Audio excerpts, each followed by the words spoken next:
it was like, oh, okay, there are people that care. There are people that want to end this, like, thing that's happening.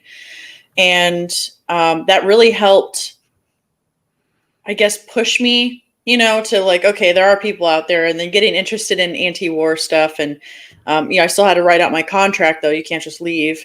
And I was still like, okay, this is obviously bad, and I don't want to do this. I'm a sonar technician, so I just hunt submarines. So I'm not, it's different than like being infantry or something like that. And then it was pretty much this go around. So like I was super into like the Russia Gate stuff. Like I watched every second of the impeachment hearings. Oh God. And like all that stuff. And then I called myself like a democratic socialist because of Bernie, whatever. And then I got hard radicalized right around the time that he dropped out from the primaries. It just literally over a month, you could just see it, jump of like, all right, this is bad. And so I went to socialist, and, now, that's where I'm at now. It was the pandemic, still being poor, getting out of the military, deploying, kind of, naturally would push you that way. One thing I love that you've described yourself as is an anarcho Midwesterner, if I'm correct. And yeah.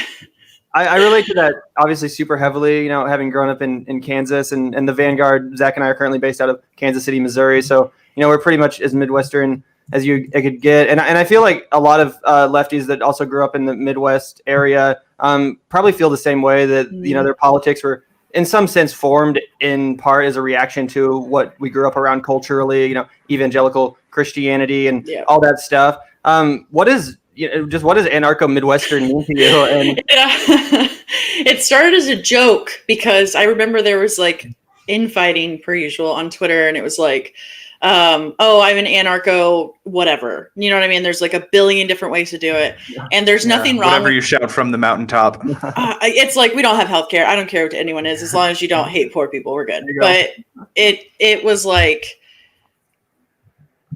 I was like, yeah, I'm just going to call myself like, cause it's like the corn commie thing started. And then, which got way too like dramatic too quickly. And then, and it was funny because right-wingers were actually messaging me, threatening me, because they were like, what does this mean?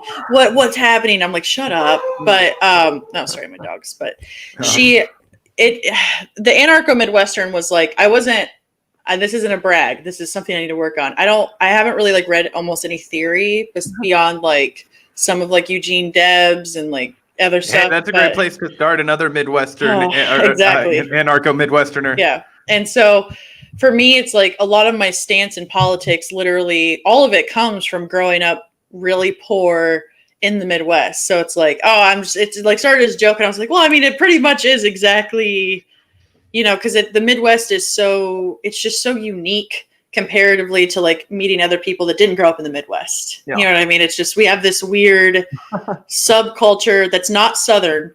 It's not like North. And it's like, I don't know. It's just the people from the Midwest were like all the same for some reason, and I don't know why. So yeah, that's what that means.